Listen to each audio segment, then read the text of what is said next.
U.S. market brief is here, sharp, short, and to the point. Subscribe now and like to support us and never miss a market move. Here are the brief highlights of today's top stories. Trump presses European Union to impose 100% tariffs on India and China to pressure Putin. Wegovy-maker Novo Nordisk to cut around 9,000 jobs. Trump blocked from firing Fed Governor Lisa Cook as lawsuit plays out. Zara owner Inditex surges 7% as investors reassured by sales hike. Trump and Modi strike conciliatory tone, voice optimism on U.S. India trade talks. Poland shoots down Russian drones as Ukraine warns Putin is testing the West. We're all kind of in shock. Oracle's revenue projections leave analysts slack-jawed. Europe's hotly contested ban on new gasoline cars is back in the spotlight. AI tech talent is juicing these real estate markets. Record share of U.S. businesses divert China investments. Top choice, Southeast Asia. Qualcomm unveils driverless tech with BMW, sees domino effect of customers. Aggressive buybacks are giving some companies an edge, Jim Cramer says. Ford rolls out new ad campaign amid industry-wide uncertainty. Apple raises iPhone Pro starting price in U.S. for first time since 2017. Apple's iPhone 17 lineup has enough spark to buy the company more time on AI. Now, let's dive deeper into the details. Former President Donald Trump urged the European Union to impose significant tariffs on China and India. This pressure tactic aims to discourage these nations from purchasing Russian oil. The proposed tariffs could reach as high as 100%. This proposal intends to increase pressure on Russia to end the war in Ukraine. The Financial Times first reported the proposal, with sources confirming it to CNBC. Trump reportedly made the request during a meeting with United States and European Union officials. The United States has already imposed tariffs on India for its Russian oil purchases. India has criticized these tariffs as unfair and unreasonable. Novo Nordisk, the maker of Wegovy, will cut around 9,000 jobs. This represents about 11.5% of their global workforce. The Danish pharmaceutical company aims to simplify its organization and boost its diabetes and obesity treatment development. Around 5,000 of these job cuts are expected in Denmark. Novo Nordisk stock rose 2.5% after the announcement. The restructuring will cost the company $1.26 billion United States dollars. This has led to a revised operating profit growth forecast of 4% to 10%. This is down from the previous projection of 10% to 16%. A judge blocked former President Donald Trump from firing Federal Reserve Governor Lisa Cook. The ruling allows Governor Cook to remain in her position while a lawsuit challenging her removal proceeds. United States District Court Judge Cobb granted a preliminary injunction preventing Governor Cook's termination. The judge stated that the public interest in Federal Reserve independence supports Governor Cook remaining in her position. Judge Cobb believes Governor Cook demonstrated her removal violated the Federal Reserve Act. The judge interpreted the act to mean removal is limited to behavior during a governor's term. Former President Trump cited allegations of mortgage fraud as the reason for firing Governor Cook. Governor Cook, the first black female Federal Reserve governor, denies any wrongdoing. Zara owner Inditex saw a 7% surge in stock value. This comes after the company released its first-half earnings report. While second quarter sales were lower than predicted, the new autumn-winter collection has been well received. Sales from August 1 to September 7 increased by 9% compared to last year. Citi strategists noted a significant increase in current trading. They highlighted the improved momentum in the first 5 weeks of the third quarter. European stocks overall opened higher on Wednesday. Investors are reacting to trade news, corporate earnings, and inflation data. President Trump and Prime Minister Modi expressed optimism about a United States-India trade deal. This follows months of tension over tariffs and India's purchase of Russian oil. The leaders will speak in the coming weeks to address trade barriers. President Trump stated he sees no difficulty in reaching a successful agreement. Relations between the two countries have fluctuated recently. The United States imposed tariffs on Indian imports due to Russian oil purchases. Prime Minister Modi emphasized the limitless potential of the United States-India partnership. India continues to buy Russian oil, citing national interest. Poland intercepted Russian drones that breached its airspace Wednesday, prompting strong condemnation from Polish officials. This incident marks the first engagement of Polish air defenses within their own airspace since Russia invaded Ukraine in early 2022. Polish Prime Minister Donald Tusk confirmed communication with NATO and allies regarding the incursion of numerous Russian drones. NATO also confirmed the incident, stating that multiple drones entered Polish airspace and were countered by Polish and NATO defenses. This occurred during a widespread Russian attack on western Ukraine. Ukrainian Foreign Minister Andriy Sybiha stated that Russia is escalating and testing the West. He urged partners to strengthen Ukrainian air defense and increase sanctions against Russia. This incident coincides with increased European Union efforts to coordinate transatlantic measures against the Kremlin. Oracle Chair and Chief Technology Officer Larry Ellison recently spoke at the Oracle OpenWorld conference. Analysts reacted with surprise to Oracle's recent quarterly earnings call. John D. Fucci from Guggenheim Securities said he was blown away by the results. Brad Zelnick of Deutsche Bank expressed shock, but in a good way, regarding the company's performance. Oracle's stock rallied significantly after hours, despite missing earnings and revenue projections.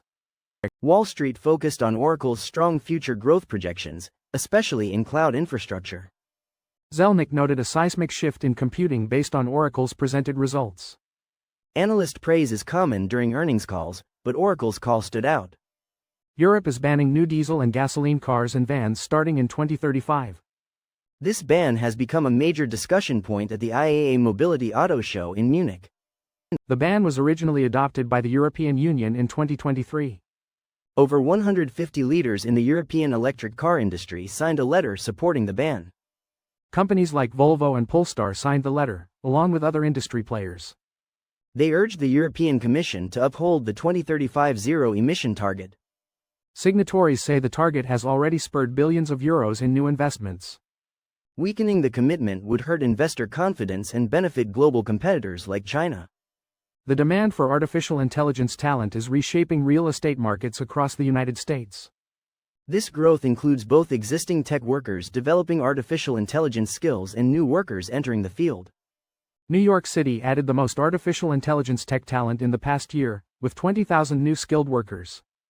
Atlanta, Chicago, Dallas-Fort Worth, Toronto, and Washington, District of Columbia, all saw at least 75% year-over-year growth in artificial intelligence workers. The number of tech workers with artificial intelligence skills across the United States and Canada grew by over 50%, reaching 517,000. San Francisco, New York City, Seattle, Toronto, and Washington, District of Columbia, have the highest concentration of this talent. The top 3 cities account for 35% of the total artificial intelligence talent pool. This surge in artificial intelligence talent is driving demand in office, residential, and even retail real estate. Nearly half of United States businesses have moved investments planned for China to other areas.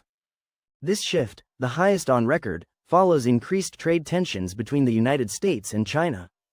The American Chamber of Commerce in Shanghai surveyed its members after a brief tariff reduction.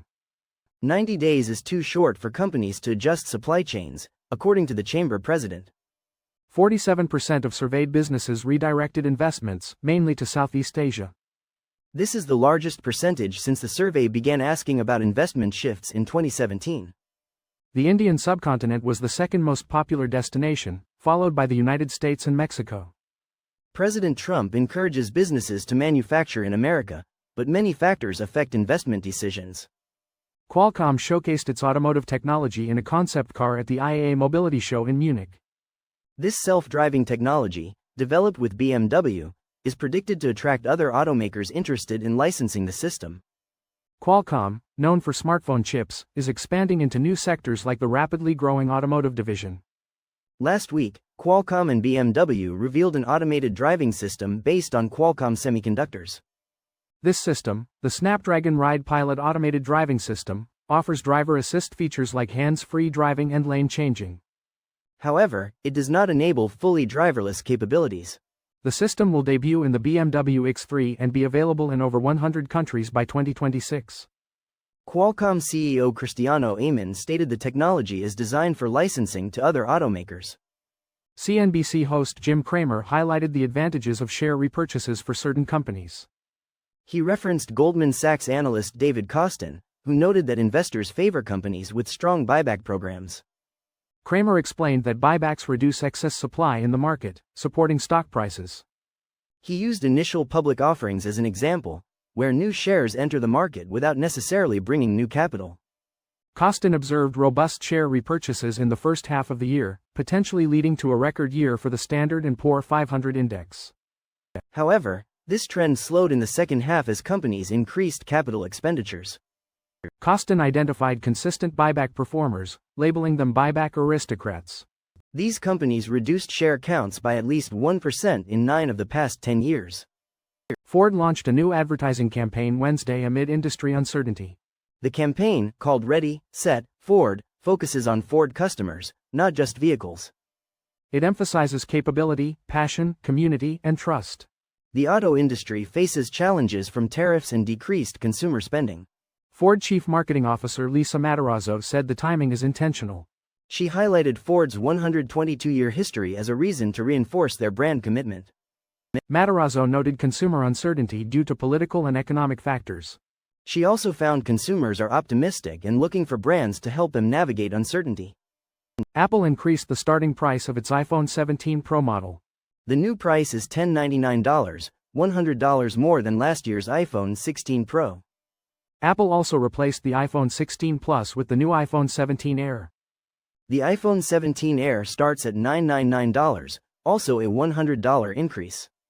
Apple has been managing tariffs and shifting its supply chain. The company is importing more iPhones from India instead of China. Despite these efforts, increased tariff costs are expected to exceed $1 billion this quarter. This likely contributed to the iPhone price increases. Apple refreshed its iPhone lineup, highlighting the slimmed-down iPhone Air. While the event did not address investors' biggest concerns about artificial intelligence, it offered reasons for continued investment. The updates included expected improvements like longer battery life and better cameras. Price increases for some models were also anticipated, along with new Apple Watch and AirPods Pro versions. Apple still needs to deliver on its artificial intelligence offerings to significantly boost iPhone upgrades. Tuesday's updates keep the product line fresh, giving Apple time to refine its artificial intelligence strategy. Apple shares fell slightly on Tuesday, but the stock is up over 15% since August 5. This increase is partly due to investments in United States manufacturing and a positive ruling in the Google antitrust case. That's a wrap on this episode of U.S. Market Brief. Thanks for listening. We'll be back next time with more stock market updates, earnings highlights, and insights from Wall Street.